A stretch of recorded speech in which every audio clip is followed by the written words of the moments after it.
Hello to all our tribesters and our extended tribe.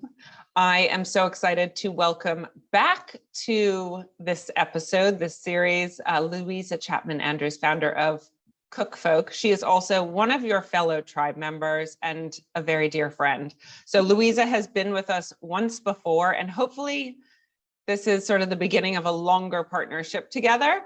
But Louisa has this passion for helping people discover their love of food. And if not their love of food, at least give them more confidence to be in the kitchen and cook something that is tasty and nutritious with ease and make it effortless. Today, we are talking all about summer strategies. We're getting into those warmer months, and we thought it was the perfect time to talk strategies. How can we shift what we're eating now to be more in line with the summer season, and what are the approaches that we can take? I'm sure this is going to be a fun conversation because I always love chatting with Louisa, but I also really love her approach. It is all about making things super practical and very easy to follow. She's got some really simple but tasty recipes to share with us today.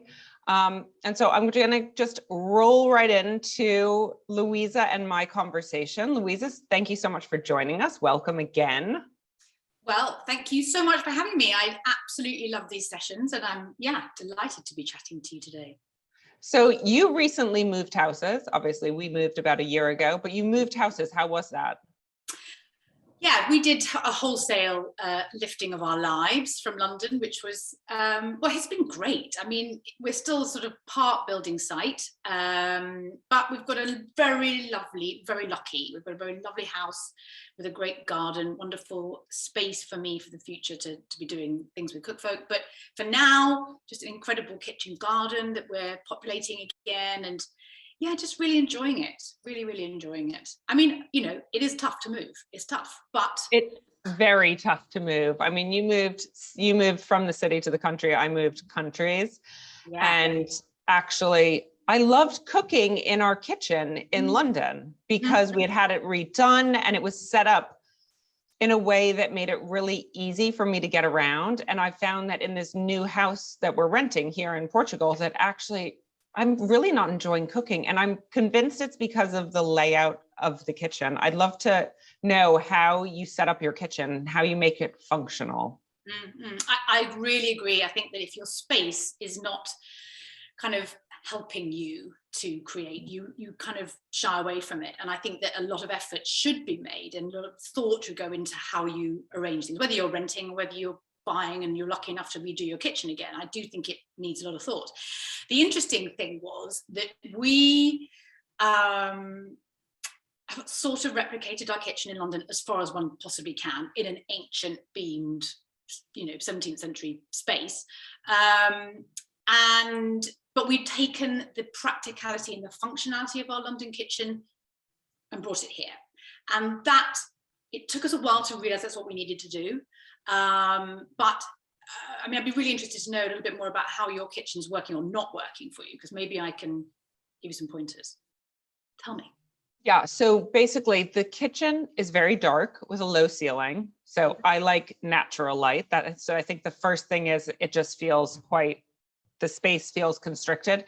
And then there's this big peninsula, so not an island. I can't get around it. And there's one set of drawers, just one drawer unit on that backside next to sort of an eating area, but we don't have stools there. And then there's a few cabinets on that side. So I feel like my storage space is split in two around this peninsula, and I'm constantly walking around. Yeah. I mean, that is tough because obviously you're having to work with what you've got, and a peninsula does make you do that. You can't kind of go all the way around and get to where you need to. And I mean, an island can be quite frustrating from that point of view as well. And, I think that one of the things that's really, really good to think about is zoning your kitchen in terms of the things that you do most frequently. So for us, or for me, it's bread making. So I have all my equipment and all the things I need for bread making in one place. So you put it out, you do the things you need to do, you put it away again, it's done, it's simple, it's easy, there's no mess, because that's obviously a lot of faff, we have to sort of go hunting for things. But the other one that we have is a breakfast drawer And everything in that drawer is what you might eat for breakfast. And you might not necessarily think they were the right things to go together in a drawer, but it works for us. And don't worry about what anybody else thinks. It's your space, it needs to work for you. So within that drawer, there's everything that you would need for breakfast, from the cereals to the things that go on your toast.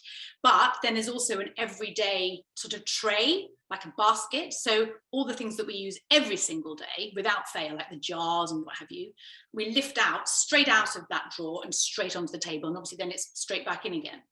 And that makes life so much easier. I've also arranged the kitchen so that for breakfast time, when I do feel like, you know, we're all sort of a bit, you know, waking up, can't quite get it together, don't really know what's going on. You just need to go to get your coffee on, you know, have the radio, whatever it is that gets you through the morning. But also having everything you need for, you know, the crockery, the cutlery, the everything, you know, maybe you're unstacking the dishwasher in the same place. That really helps as well, because you need to just have a quick solutions, everything that you need, all the cups, all the bowls, the plates. If that means that then your bowls and your plates are split, that's no problem. That's an amazing idea, because I think that's one of my problems, that actually I think all the plates and bowls and cutlery, crockery all have to be in one spot. Right. But actually my children then can't get to it. So I'm constantly going to get it for them rather than them being able to get it for themselves. I am going to try that breakfast basket area with the bowls there. That's going to be my first change. Yeah. The other thing is, and I talk about this a lot, but is, you know, organizing your fridge. So you know where things are, and you can zone your fridge again and again, use trays, use oven dishes, use baskets, whatever it is. It's just another storage place. Doesn't mean everything has to be shoved in there and, you know, ram the door shut. You know, zone it a little bit so that you again can pull out the things that you need for breakfast, for lunch, for whatever it is that you do. You know, maybe you make smoothies, maybe you make soup a lot, whatever it is, get it together. Yeah, so you zone it not necessarily by type of food, but almost by meal or by... It depends. So maybe a bit of both. It just depends on, you know, if you just happen to be a bread maker, for example, you know, as I mentioned, you know, you want all your stuff together, that will encourage you to make it. Or if you are a smoothie maker, if you are whatever it is, you know, you just have to have a little think about what you do every single day that would make life easier, and put it together, basically. And I mean, I just buy trays and baskets constantly, and my husband thinks I'm mad, but it's life-changing. It just those little tweaks, and just think about where you're doing things, you know, and why. And maybe get some stools for this area that you say that you ought to be able to sit at, but you can't sit at. Maybe just get a couple of little stools, you know. Yeah, that's a great idea. So one of the things I do prepare a lot, I'm not going to say cook because there's no cooking involved, but one of the things I do prepare a lot is Bircher muesli. And that's one of the things you're going to share with us today. So I know you're going to introduce it and make me think mine's quite boring and traditional. So let's talk about your Bircher muesli. Well, my Bircher is based on my paternal granny's Bircher, and I'm sure that there's nothing groundbreaking here, guys. I'm not going to try and pretend that. However, I do think it's worth saying that you know, there's lots of different ways to make a Bircher, and lots of them contain fruit juice. And you know, I love fruit juice, but I try not to have too much of it because I think it's always better to have the whole fruit or the whole vegetable. So I make it with plant milk, but I grate fresh apple into it. So I get some sweetness and acidity from that apple, but I'm having a lighter thing that's not so, I suppose, not so sugary, if I'm perfectly honest. You want the fiber to go along with the natural sugars in order to, you know, for your body to really appreciate and process it. So my Bircher is, as I say, it's very simple. The only things I would say that may be slightly different, I don't know if you can really see in this bowl here, but I try and use a mixture of flakes. You can sit better on here. Try and use a mixture of flakes. So again, you're mixing up your protein and fiber sources by making sure you've got a real mixture of flakes. So I use oats, I use rye, I use barley when I can, and then a real mixture of nuts and a mixture of seeds. And I think that that's just giving you and your body the sort of widest possible range of nutrients. I tend to use a light milk like brown rice milk, which I think is really nice, very neutral. But obviously you can use a nut milk if you like. And then the kind of little twists that I like to put in are textural. So I tend to put in a few little coconut flakes, a few, these are actually chopped dried blueberries, which are really delicious, and they're just a slightly different flavor to raisins and what have you. Then these are they a little bit tart? Tiny bit. They're pretty sweet. Okay. Obviously everything that has been dried is going to be sweeter. These are some amazing sort of chewy banana strips. They're sort of semi-dried. They're not a chip. They are like a soft, sort of semi-soft thing, which are delicious. That adds an amazing texture, and you can put it in into the mix, and then you get these lovely chewy little bits. And then I've gone a bit monochrome today. Obviously, you can add as much colour as you like, but for some reason I've gone a little bit monochrome with some black grapes and things. And then you've just got something that feels, I don't know, it's a textural thing apart from anything else. I'm just going to dress it for you now. And do you mix that all in? I do mix some. Or some. do you add it on top? I'm fresh. So I haven't got grapes in the mix. I've got everything else. But then you've got something that looks really pretty. And every single day you can mix it up, and you can have different fruit and more nuts, more seeds, toasted ones if you want to. Use any of your, nut crumb, the sort of health-giving powders, the macas, all the rest of it. So that's how I do it. And the brilliant thing about a bircher is that you're making something that will sit in your fridge for several days, make a load of it, and you've got it there every single day. You don't have to worry about breakfast, and you know that you are. Oh, the other thing I've got in here is cinnamon and fresh ginger, and both those things, alongside the flakes, alongside the fibre from all the different flakes, and also the nuts and the seeds, are all blood sugar lowering, and that will help you to feel fuller for longer. And it's a win-win. It's an absolute win-win. So for me, it's all about the whole grain, the whole fruit, the whole nut, and that for me then I know that I'm getting something that's genuinely nutritional. That's going to sort of set you up for the day, give you the energy you need, and actually you'll be able to sustain that energy for most of the morning, I would assume, because of all the nutrients that are in there. Yeah, and obviously there are some mornings where you're hungrier than others, aren't there? And there's nothing you can do about that. And have a little bit more, or I don't know, have a little piece of toast with some nut butter if that's what you want. Mix it up. But I do find that that's a pretty good breakfast. The other thing that I put in there is I've put in this one is a bit of orange zest and a bit of lemon zest. Now lemon zest is really interesting because actually it is quite a textural thing, but that little burst of sourness and a bit of bitterness from the zest is really good. So that's another little tip. That's a great tip. We were talking about off camera, our own different strategies. So I actually have gotten into intermittent fasting. So I used to have to eat breakfast right away. Like first thing, my stomach would start rumbling and I was like, oh my God, get a piece of toast in. And I love toast with honey.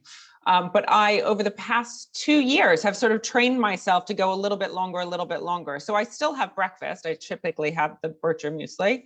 I add some tahini on top of it, is my little trick.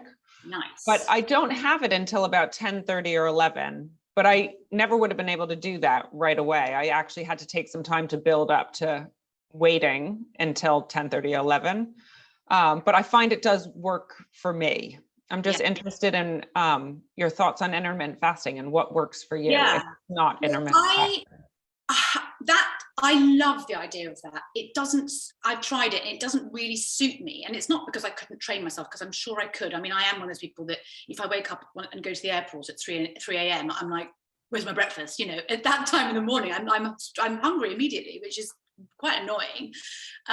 However, I could train myself, but I have made a decision not to.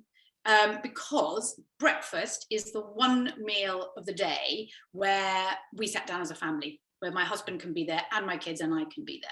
So obviously on the weekend it's different, but I've decided that breakfast is absolutely key for us to sit down, and we set a table. We're quite old fashioned, and we have a little gathering, and that sense of community for us is really important. And I do occasionally have supper with the children during the week, but actually I only see my husband for a couple of hours at the end of the day, so clearly I'm going to want to have supper with him most of the time. So I love the idea of that kind of intermittent fasting, but as I say, it doesn't work for my family. What I do, and I'm certainly not advocating it because it's everybody's own choice, but I do another version of intermittent fasting, which is the 5-2 diet, and I don't do it all the time, but I do it a couple of times a year, and I find it an amazing reset. So I'm very careful that I eat healthily on my 2 leaner days, and I'm definitely not too prescriptive. I'm not there weighing things, and because there is effectively you are just consuming less calories that day. I just make sure, because some people approach it with, oh well, if I've only got blah calories, I'm going to eat a chocolate bar, and that's how I'm going to do my day. And I absolutely don't take that approach, and I make sure that it is the healthiest approach, and delicious food that is really satiating, because I focus really heavily on really strong flavors on those days. Well, I probably I'm quite a fan of big flavors anyway, but particularly on those days where I'm doing what you might say was a fast, I still have a breakfast and a lunch and a supper, but I make sure that each of those is absolutely packed with flavor, loads of chilies, loads of interesting aromatics that make me feel satisfied in a slightly different way. So that's my approach. So I mean, I think they are regarded, both of them are regarded as intermittent fasting, I think. But just done in a different format, or a different time period. Because you're giving your gut your rest. That's the whole thing. The more I was reading up on the second brain, our belly is our second brain, and there's such a connection between our gut and how we act, how we react, our moods, our emotions, that I just realized I was needing to give it a bit of a rest. But I think it's, how you've described it is just goes to showcase how we're all different. Yeah. And we need to figure out what works best for each of our individual bodies, but also our lifestyle. Community. And so in community, exactly. And actually, so we don't have family breakfast. We do have family dinner. So we've started eating a lot earlier as a family. And then on weekends, I actually sort of give up the intermittent fasting, or the boys are up a bit late. Boys are up a bit later, so they have breakfast a bit later. So one day of the weekend, I'll make pancakes, and we all have pancakes together. So you've got to do what works for you and for your life setup, whatever that is. And also never be an utter slave to any of these things. Yeah. Be real, be generous to yourself, be kind, and say, well, I'll do it when it works. And if I don't feel like I won't do it, but I think the brilliant thing about the 5-2 when I do it is that actually it makes me more mindful generally.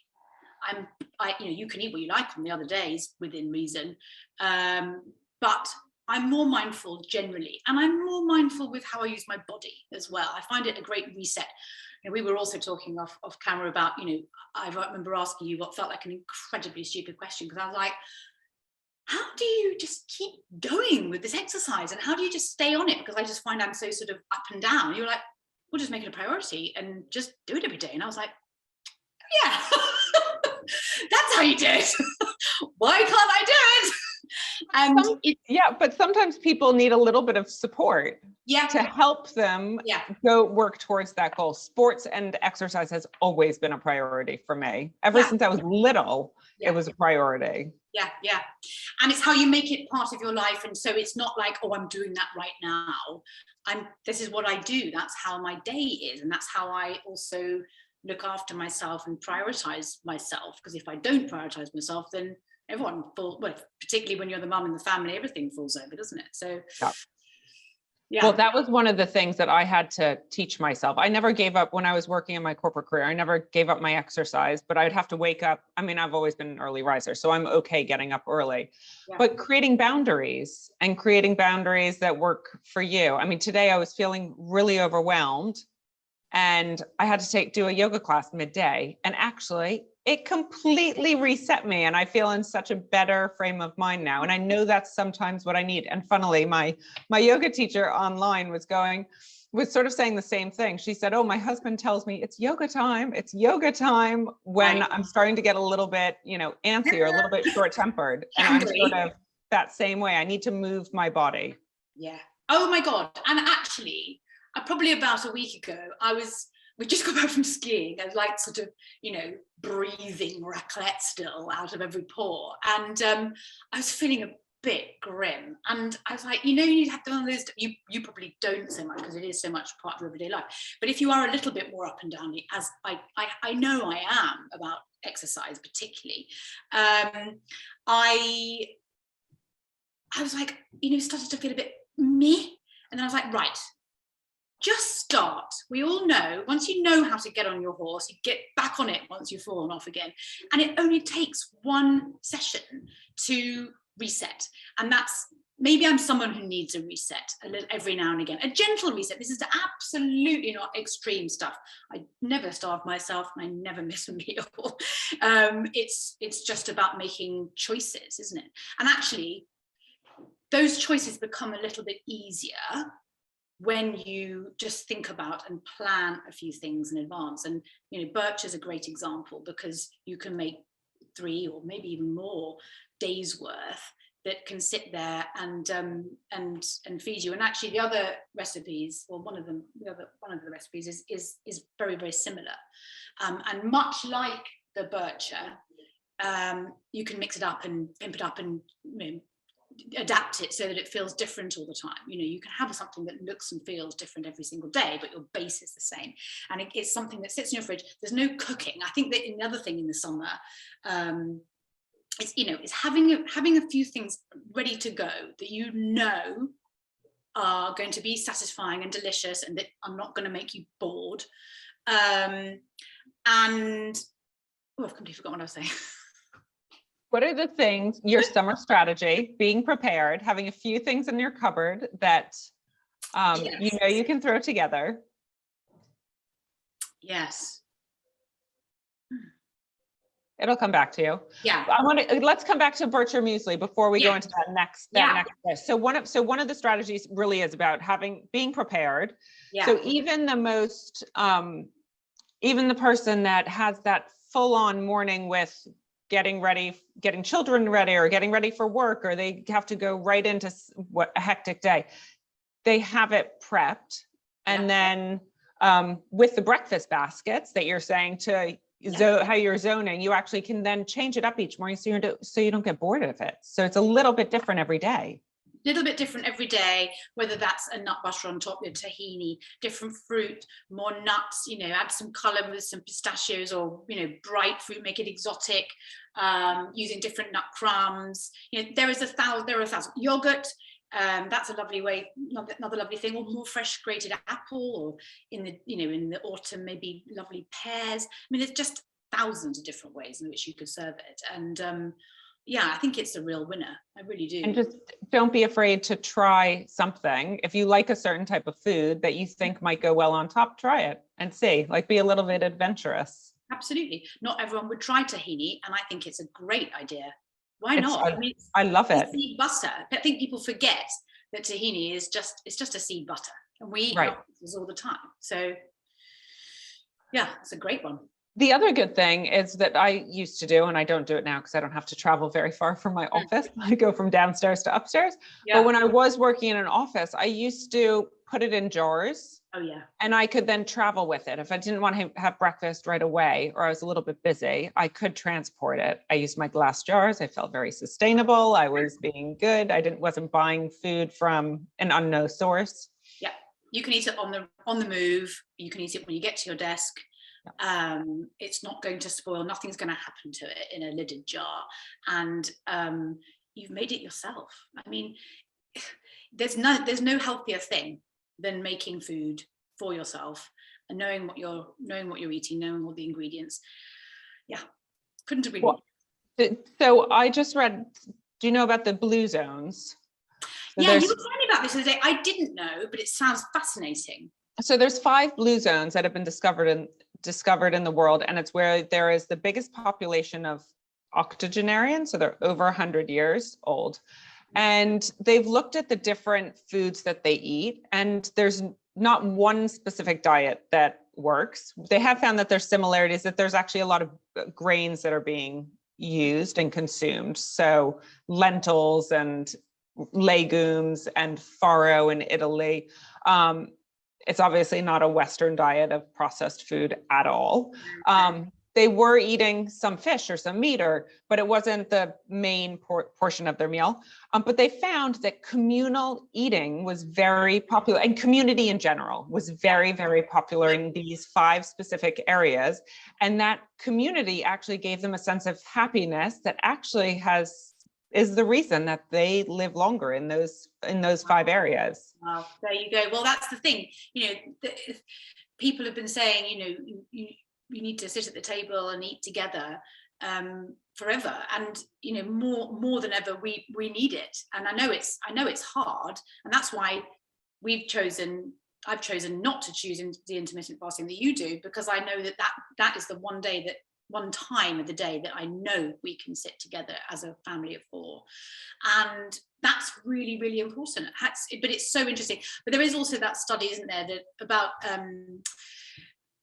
the way you consume your food and the enjoyment that you take in the food contributes to your absorption of the nutrients. It's like, that is absolutely fascinating. And again, breaking bread, sharing, being part of something that's, a conversation or just being together. That is going to increase your enjoyment of your food. And you can cook with that in mind as well, I think. I suppose it's another extension of mindfulness, isn't it, really? Yeah, and getting really connected to the food that you're preparing, so much so that you actually, you as you're cutting it, for example, or you're preparing the food, you envision where it's come from. Yeah. And that's why, even though that's one of the reasons that processed food is not as healthy for you, it's like it hasn't come from a source and been made with love, or handled in that way. Whereas you get, if you're making your own food from quality ingredients, you're getting a lot more nutrients, but also the love of the person that actually prepared it or farmed it. I think so. When I worked at Melrose and Morgan, it was a production kitchen amongst many other things, producing food for the 2 shops and wholesale. And sorry, Louisa, will you just explain about, for those that don't know, Melrose and Morgan? Oh, Melrose and Morgan, just pioneers. About 15 years ago when they started, Melrose and Morgan were part of that sort of pioneering movement, which brought the whole borough market concept under one roof 7 days a week. So they work directly with British suppliers, cutting out the sort of big middleman wholesalers, working directly with British suppliers and amazing, wonderful things on the shelves. But also it was an open kitchen where you could watch the chefs work, and producing a sort of wonderful tratteur style table, amazing coffee. They were pioneers. They really were. And obviously it's changed now. They've moved, my bosses have moved on and they've done something else. But it was a really exciting place to be in 2010 when I joined. It was really amazing. But you could taste, like, we knew there was one pastry chef, Maria, who was she was Portuguese, and she was tempestuous. I mean, seriously tempestuous. And you knew, because obviously we had to taste things as they came up, make quality control. You knew if Maria was in a bad mood. You could taste it in her cakes. That's you could taste it incredible. And baking in particular. Well, actually, any food you can tell when something's been cooked with love and produced with love. So, not everyone has the time to do all these things, but maybe just make the time when you can. That's the point. Yeah. So, what would some of your strategies be to preparing and getting things organized with summer in mind, I guess? Well, for sure, we all want to, usually people want to eat a little bit more mindfully in the summer. And, you had your body hidden under all these layers of clothes all winter, and, you're probably going to want to get them out, otherwise you're going to roast and sweat. So, we're definitely not talking about losing weight here, but we're talking about just being a bit more mindful, because so that we all feel a bit sort of happier and more confident to get our arms and legs out, which is, thank you, the only bits that are going to be getting out. But I think definitely it's planning ahead and thinking about what is going on that week. Definitely making something like the Bircher, something like my fridge salad, which I'm going to show you in a minute, and just getting that made so that that you're not going to, in a hurry, reach for something, the anything thing that is maybe not a bit off plan. So a little bit of planning. I'm not saying loads of slaving in the kitchen. In fact, both the two things that I've talked about so far are, cooking things. It's just chopping and putting things together. I mean, it's not difficult. I think also making vegetables specifically and plant-based foods the center of your plate. So I don't know what the proportion necessarily should be, but let's say 70% of your plate is plant-based and whole vegetables, grains, that kind of thing. And I'm not excluding fruit from that, but obviously we do know that there's an awful lot of sugar in fruit. But try and eat whole fruit as well, because again, you're getting the fiber, you're not just having the juice and the fructose from it. And I think that if you make vegetables the center of your plate, that is also a really great strategy. I'm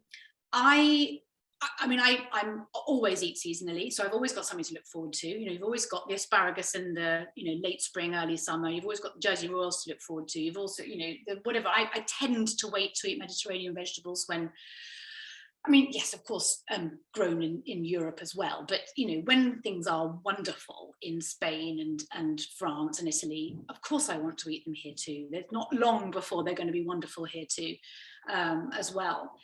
So eating seasonally, I think, is key. Focus on herbs. Herbs grow. You can have micro herbs growing on your windowsill or herbs growing in your garden from quite early on in the year, because they're weeds and they don't care. They're quite hardy. Really focusing on things like that, I think, is really helpful. And for me, apart from the mindful eating and the sort of community thing that we've talked about, it's focusing on strength in my body. And I think that if I focus on that, rather than having a strategy of losing weight or anything like that, if I focus on strength, everything else will fall into place. So I want to feel strong and fit, and that is another way that I try and frame what I'm doing, because I think that it's more positive, and I think it's also, we need to be kind to ourselves, don't we? We need to be kind to ourselves. And you were talking about radical self-acceptance, and I think that that's an amazing thing to try and get your head around. Yeah, I think we're sort of raised, or there's been the media has said for so long, skinnier is better, but actually, I think it is. There's a change in our framing now. Oh yeah. And actually, my yoga practice, I used to have to run because I did exercise to lose weight. I'm going to be honest. It was like I felt like I needed to be. But yoga for me has taught me so much, and it is. So many people think it's all about flexibility. It's not. There's different styles of yoga, but for me, it's that mix of strength and flexibility. And if you're strong in your body, you're actually strong in your mind too. And if you're flexible in your body, you can actually be a little bit more malleable with your mindset as well. And sometimes we need to be able to adapt and change. So it's working for me, my yoga practice works both sides of strength and flexibility. I like that. And I hadn't thought about that before, actually. That's really interesting about the flexibility side of things. And we do need to be flexible. We do need to be kind. We do need to be generous. And, I think that reframing, it's not a huge shift, but actually it's a really meaningful shift to move your goal from losing weight to strength. Because the fact is, if you are stronger and you're doing more, you probably will lose a little bit of weight, like the unnecessary bits, but you're not driving toward that goal that is quite a negative goal.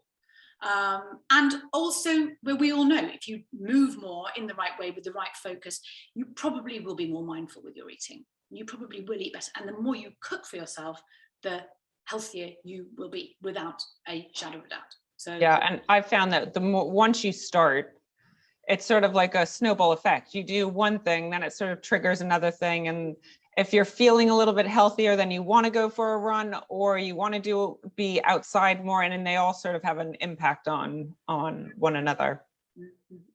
Okay, so let's talk about your get ahead fridge salad. Okay, fridge salad. So this is effectively a chopped salad. Again, I'm going to try and show you here, but I don't know whether I'm going to manage to show you very effectively here. Is it? Oh, no, that's not a good shot. Let me show you here. Okay, so this is what I've plated up. It's effectively some beans, some lovely summery vegetables, springy summery vegetables. And here I've got celery, cucumber, tomato, Romano peppers, loads of herbs, and they are all lovely things, and they are robust enough to be able to sit together with beans in a dressing in your fridge for a few days. And that's the really key thing here. You're choosing robust vegetables. You're not putting in loads of little soft leaves and herbs that at this stage that are going to spoil or go a bit limp and, you know, sad. That's not what we're looking for.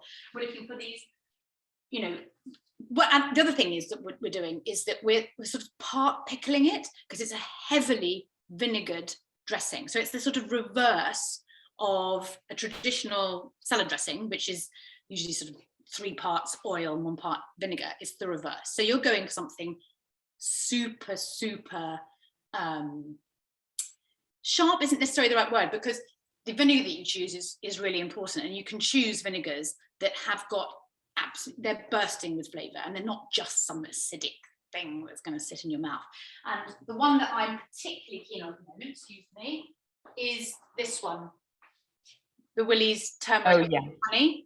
But you know, it's a live one, which is always nice, because you know you're doing something good for your tum. But I love an aged sherry vinegar, sort of 5 years plus sherry vinegar. The other one that's really nice is this Aspel's. This is an okay one. It's not the best, but it's not bad aged sherry vinegar. There are some better ones. Valdispino is really good. But this, if you ever see Aspel's apple balsamic, that is a delicious sherry vinegar. And because we are going for such a high proportion of vinegar in this, you really want to seek out something with some real flavor, and that will change your cooking full stop, actually, because seasoning is absolutely not just about salt and pepper.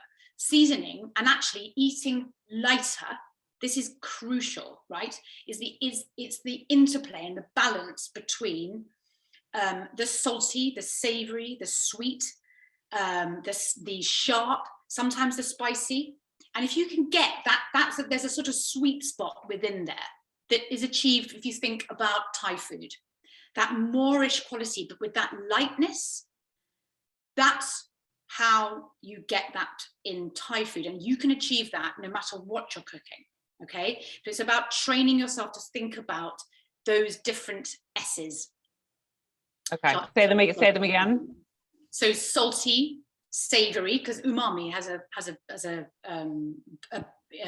satiating quality to it as well. So salty, savory, sweet, sharp, and sometimes a bit spicy. If you can get that right, you don't have to have spicy every time, but the interplay between those things, that's when you get that sort of seasoning magic. It's not just salt and pepper, okay? So that's really, really important. And the other thing that's, I'm talking about big flavors here, is to, some other things that are going to really, really make a difference are some beautiful chilies, some capers, absolutely bursting with flavor. This salad is bursting with capers, and that's really, really good. And the other thing that I put in, and you can totally buy, but and use shop bought, but I tend to have a jar of homemade pickles, and I've only used, it's a cold pickle. I'm not trying to make it last forever. It's not like a preserving technique as such. It's more of a sort of flavor and a textural thing. I've just used Willie's with a few spices, and actually I just had like some leftover daikon, you know, that enormous radish thing. But didn't taste that great. And so I've pickled it and it's fantastic. So I've just thrown it. So there's loads of high flavor, loads of spiky, sparky sort of stuff going on. And that's what's going to make that salad feel really satisfying. Okay, so quick question. When you pickle, is that similar to fermentation? Or is it a step towards it? No, it's not, because vinegar in fermentation, you're only using the sort of liquid that comes off the vegetable or fruit when it's been macerated with salt. Okay, so the fermentation happens in that liquid. Once, assuming that the vegetables are suspended underneath that liquid, you will start to get a fermentation process. Vinegar is another thing altogether. Saying that, I mean, vinegar is fermented, but you're not truly fermenting if you use a vinegar. Saying that, this is a live product. This has got the mother. This has got, it's an apple cider vinegar. So it's somewhere between. Okay. Maybe. And all you do is put the whatever you're pickling, whether it's cucumber or the daikon or any other radish, daikon. Submerge it in the vinegar. I think I did. Let me try and remember. I'm trying to remember whether I did 100% vinegar or whether I did a half and half with some water. I'll remind myself. I do things differently all the time, so it's hard to remember what I've done. But it's certainly, I've added in some spices. You can put garlic in there. You could put herbs. But we're not looking for something that's going to last forever here. It's going to last a few weeks. Okay. Yep. But it's great things to do. Texturally, it's absolutely wonderful. And this salad. Did I show you the plate? I think I did show you. Yes, and it looks gorgeous in color. Yeah, and that's the other thing. It's a feast for the eyes. So, it's going to make you feel excited when you see it. Then what you do every time you pull out that sort of base from your fridge is to add in a few little leaves, a few little herbs, all the soft things that would go meat and sad if you left them in the vinegar for all that time. You can then add in as you go. But you also, if you just imagine opening a jar of really beautiful albacore tuna and stirring that through, or some feta or something like that, or I don't know, serving with some leftover roast salmon or some sliced chicken breast or whatever. You can mix this up. It doesn't have to be just a bean salad. I eat it like that all the time, but sometimes I want to change, or I want to have it as an accompaniment, or I've stirred it through some cooked rice and quinoa, quite a few times, and that's a lovely supper, actually. It's going to show there's so many different options. You can have one thing, foundational piece, but then use it in lots of different ways. So because you've had that salad in the fridge over time with vinegar, does that change the flavor from day to day?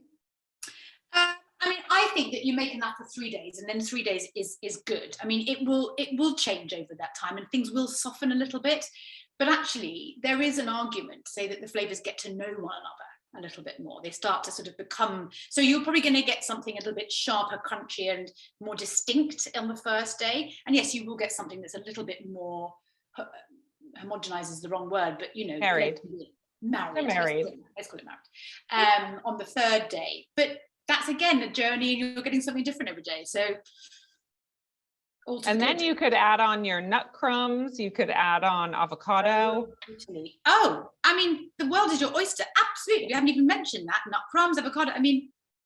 And this is what I love about your approach. It's like you make it easy, and then you just get people to be adventurous. Just test different things on top and get some confidence in trying something that's simple to just spice it up. It doesn't need to be difficult. And I talking about spicing it, I did put loads of chili in that. I did, and you don't have to, but I didn't put on this occasion ginger or garlic, but you can go for it, Okay. I chose to be a little bit more pure with the flavor. And obviously all these recipes for everyone, we will have as a separate resource for everyone to be able to follow along. And we want people to then share their pictures of what they've created and their different toppings. Absolutely. Show me something I haven't tried. That would be the best. And I was also going to say, so microgreens is something interesting, because my brother is a farmer, and he's an organic farm. Actually, he's going to do a piece with us in June, and he's going to help us do a little challenge on starting to do some microgreens, and I think maybe tomatoes too, because he basically said those are really easy things that anyone could start to grow themselves. And it means that farmers can concentrate on growing things that we as, individuals at home can't grow. Yeah, and actually, I won't pick up my little tray because I'll spill the water. But I've constantly got some microgreens on the windowsill, and the one that I hadn't realised, a nutritionist, she's a nutritionist, I don't she call herself a nutritionist, but she's someone who's an expert in female health. She told me that broccoli. Microgreens are one of the most powerful things that you can eat as a woman, particularly in your, perimenopausal times, but quite perimenopausal.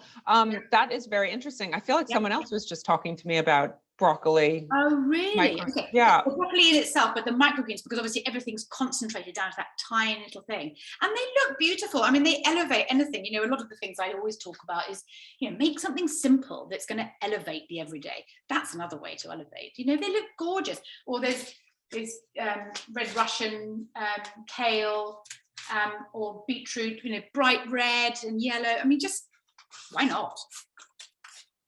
I have not started to grow my own yet, but I'm going to. I'm going to take that journey when my brother helps us do the little challenge. Oh, that'd be great. Okay, so then the next thing that you have that I'm so excited for, because I have some tofu in my fridge, is a smoked tofu and seeds. Okay, well, this is a recipe that is an adaptation to a recipe by a lady called Heidi Swanson, who I just idolize. She's San Francisco based chef and all sorts of amazing other things as well. She's one of those sort of amazing all-rounders, but she's done a few books and she has a blog called 101 Cookbooks, and I just highly recommend having a look. She's vegetarian food. I'm not a vegetarian, but I love to eat mostly vegetarian food. I am too. So I have to say, before you go into that, I think this is really important for people to talk about, because it goes back to that labeling of, are you a vegetarian? Are you vegan? I have a lot of people ask me if I'm vegan, which I am not. I do now. I was raised eating so much meat and potatoes and carnivore. Yeah. But I found, going back to what works for you, that my body is better on more plant-based food. But if I go to a dinner or I go for a meal at someone's house and they put meat in front of me, I am not picky. So it's a flexitarian, apparently. Totally. We are flexitarians. Yeah. And I think that there's nothing wrong with that. And, there's all sorts of different arguments for everything. But, what's worked for your body. We do know that we need to eat less and better quality meat, fish, etc. And everything.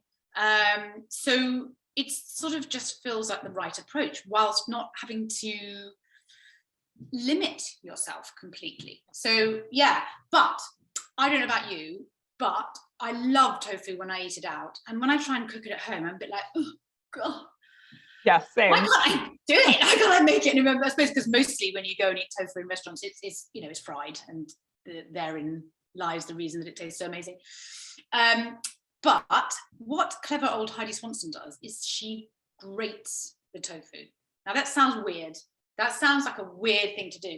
But if you imagine, because tofu, it doesn't have a huge amount of flavor. It's a wonderful flavor carry. It's actually an incredible texture as well. If you want the flavors right, you appreciate the texture. See what I mean? And when you grate it and you make a killer dressing, if you imagine all that dressing going around each little bit, then you've got, it's like, oh, sorry, can you hear there's a bit of noise there upstairs? There's some work going on upstairs. Should I go and tell them? That's okay. No, it's fine. Okay. So that's the sort of secret to this recipe. The other secret is the dressing.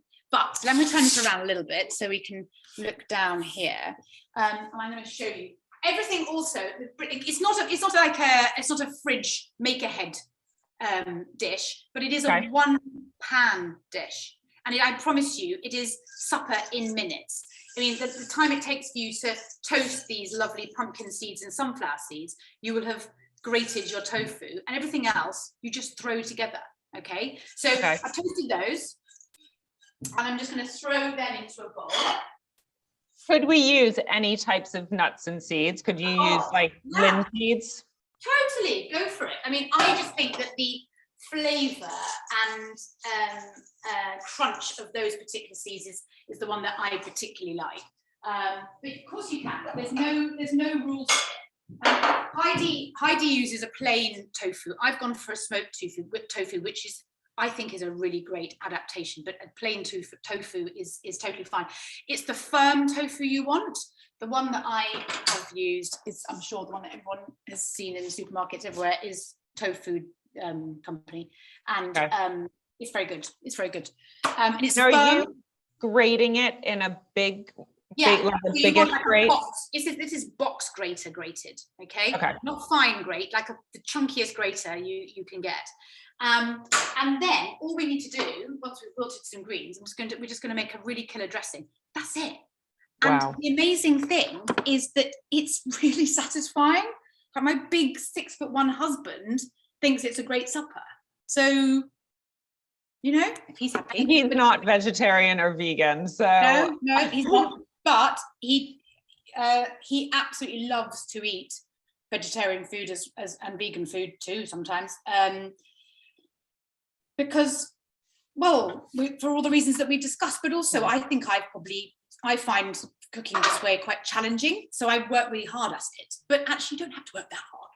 No. You actually don't. It's just like it's understanding about things like seasoning, like getting your head around that, and timings, and just a few little things can make you a better cook. Eating seasonally is another one. Getting the best ingredients you can. If you just get the best ingredients you can, and you treat them with respect and simply cook them or put them together, you'll probably have something that you really like. Yeah, and it goes back to that. If it's raised with love, it's grown with love, and then prepared with the love, and it's going to taste so much better.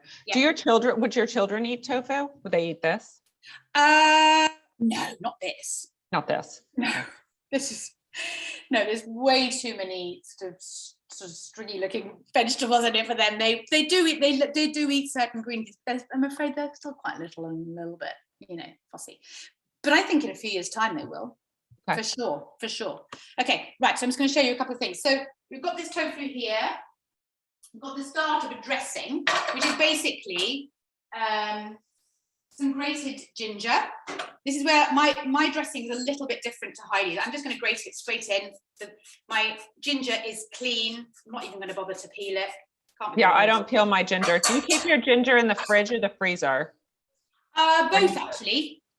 I have a bag. I think, have I showed you my bag of things that I keep in the freezer, my bag of aromatics? Yes, you have. Actually, if anyone wants to see it. I have a bit of both. Yeah. And if anyone else wants to see it, they should watch your other episode. Yes, exactly. Yeah, I won't bore you with it now, but I'm just going to grate this garlic as well. Not loads, because this is an absolutely huge clove.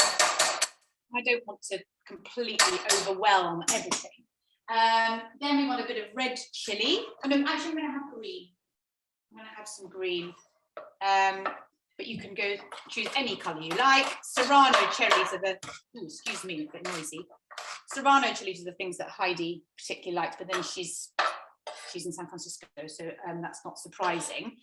We can get Serrano chilies now here. Now, the key here is seasoning.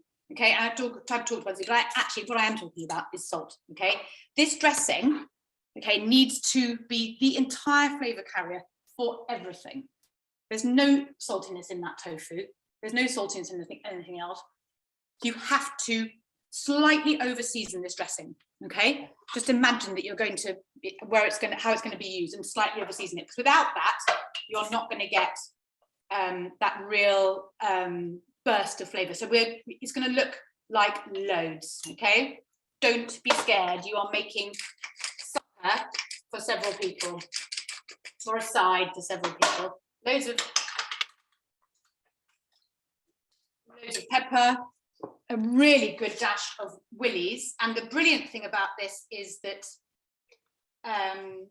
it's got the honey in it, so it's a really sweet and delicious. If you're not using that particular one, or your cider, your vinegar is not particularly sweet, then Put a little dash of honey in there as well if you want to, or maple syrup. Maple syrup's another brilliant sweetener because it doesn't have the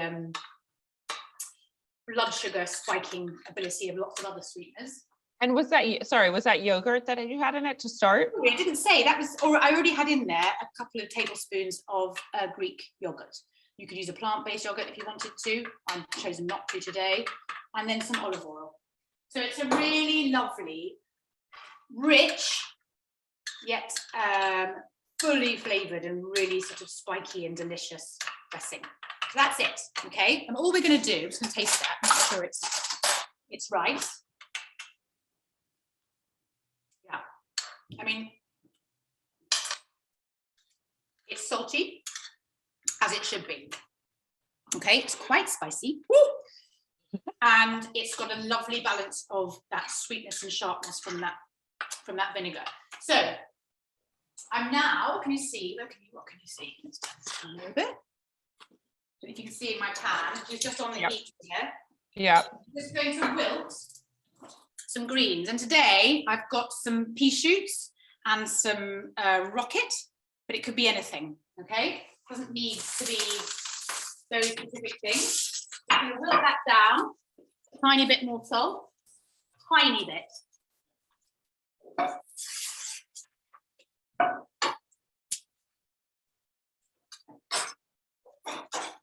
Songs in the world, talking about.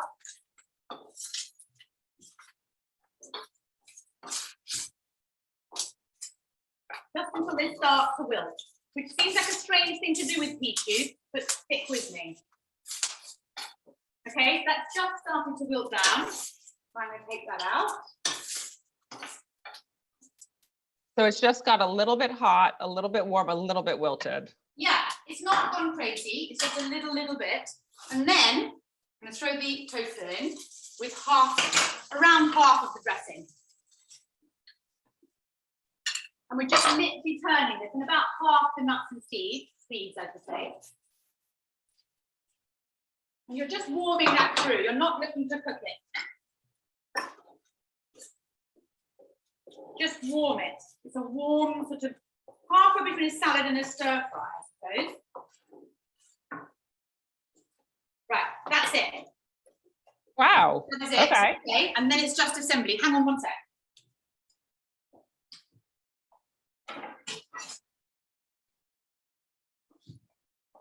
I hope your hubby is going to be excited for this tonight. Sorry? I hope your hubby is going to be excited for this tonight. Oh yeah, he loves this. He really loves it. I'm sort of surprised every time. But he does, he loves it. Okay, so all we're going to do is plate this up. And you just want to just get a pretty serving dish of some description. This is maybe a little bit large. This is too large, but anyway, that's okay. And then get your little greens along the top. And then some seeds.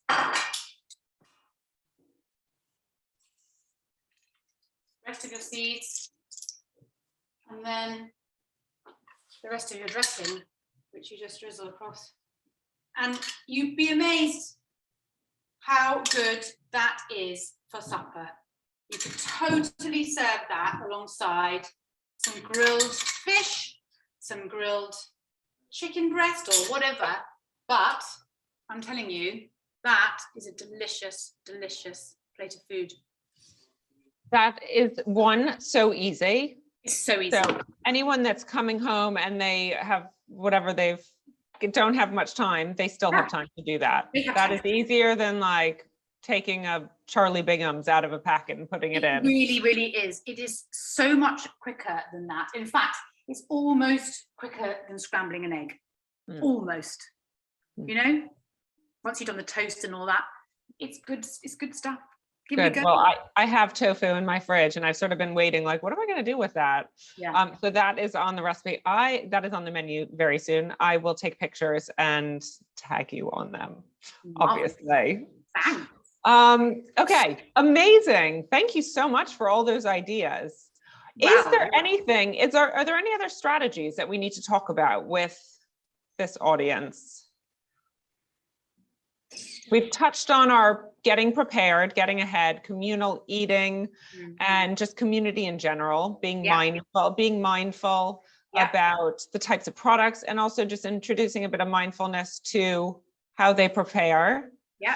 And even how they eat. This is another thing that I've actually, I don't do it very often, but if you are eating alone, it's okay to eat alone. Absolutely. And that's a really good opportunity to really be mindful of exactly what you're doing in that moment, and that's eating. You don't need to be looking at your phone. You don't need to be consuming some other piece of information, be it reading or watching TV. Just be with the food. And actually that helps with the whole digestion process. Absolutely. And I think it slows you down. I mean, everybody on earth, me included, eats too fast. It's so easily done, and you do need to slow down, because actually you will not absorb the nutrients from your food if you don't slow down. Digestion starts in your mouth, doesn't it? And that is, if you can just do that, as you say, you're not going to do it every time. And when you're communally eating, you're much less likely to do it, but then you're getting other benefits from that. But yeah, every now and again, eat on your own and just enjoy each mouthful and think about each mouthful. And yeah, you will get some serious benefits from it. There's no doubt. It's proven, isn't it? So. Okay, let's do a very quick summer strategy quick fire. Yep. Sort of summer strategy, summer favorites. Okay. What is your favorite summer seasonal ingredient? Ooh, I think it's got to be tomatoes. And you can grow them on your own, as you say. But there are amazing Isle of Wight tomatoes that you can get in this country. Obviously, you're in Portugal and all over the continent. Tomatoes are just they're the smell and taste of summer, I think. But tomatoes. Okay, go to summer pudding. Dessert for those that aren't in the UK. Now we have space and somewhere for me to put an ice cream maker where I don't have to look at it in another room. I'm making ice cream, which is another reason to eat more mindfully and have more time for it. But I'm making it myself. The children are making it with me. So I think ice cream, actually. Yum, one of my favorites. Best summer cocktail. Oh, I don't know whether I'll be thrown out of anywhere that says you need to be stylish, but I'm quite a fan of an Aperol Spritz. Oh, nice one. Okay, this is the kitchen equipment that you can't live without. Tough. I mean, obviously knives go without saying, so I'm not going to say that. The thing I use more than anything else, somewhere between my microplane grater. Microplane is the grater. That is a whole new level of grating, should you be a grating fan and feel like an upgrade. Or my mini food processor. Like a Braun, one of those ones with a little barrel that you can take off and have as a blender. Probably one. I've got one of those. One cookbook you can't live without. Well, I'm going to stick with Heidi right now, and that recipe that I've adapted comes from a book of hers called Near and Far. Love it. Beautifully shot. Just really inspiring. Your summer strategy. My summer strategy is get ahead, plan a bit. For sure, it's keeping planning in mind, without a doubt, and focusing on strength, because that is the thing that's going to keep my mindset positive, and everything else will fall out from there. If you plan a bit for exercise, for what you're going to eat, and you focus on the positive rather than what you're trying to get rid of, it's the both and what you're aiming, it's the positive thing, then I think that's a great summer strategy, because that then encompasses all the things that we've talked about and this whole self-acceptance thing. Thank you so much. That was such a joy. I love talking to you, Louisa. I love it too, Gret. And I hope everyone enjoys listening too. Yeah, let's hope so. I'm sure they do. Can you share with everyone how people can get in touch with you, and also what support you could give them if they want support in their kitchen and their cooking adventure? Sure. So my company is called Cookfolk. It's Louisa at cookfolk.com. It's cookfolk.com is the website. All my social media is just Cookfolk. So that's pretty simple. And I mean, I work with lots of different people. Some people just want to find joy in cooking and eating again. or just want to have a bit of fun, because I do sort of fun workshops as well. But, you know, I do have a lot of people who come to me who need support in trying to eat with a restricted diet, or maybe they just, you know, they just fallen out of love for whatever reason. Maybe they have a fussy child, they have a partner who has a difficult, you know, relationship with food or whatever, and it boils down to joy and in cooking and love of food, and that is what I will always aim to instill and always sort of bring out in people. Oh, So, thank you. Yeah. So for anyone that would like to find Louisa, we'll also share all the details in our notes so you can easily access her. She also is very kindly contributing a recipe per week for our newsletter. So you'll be able to find lots of her beautiful recipes there. And we'll be doing this more often. So tune in for the next one. Louisa, thank you so much for joining. It was a pleasure as always. And for everyone else, definitely share what you've created, take some pictures and tag us. Tag @ConsciousWorking and @CookFolk on Instagram. lovely. Until next time, be here and be well even. Indeed. Thanks so much. Bye.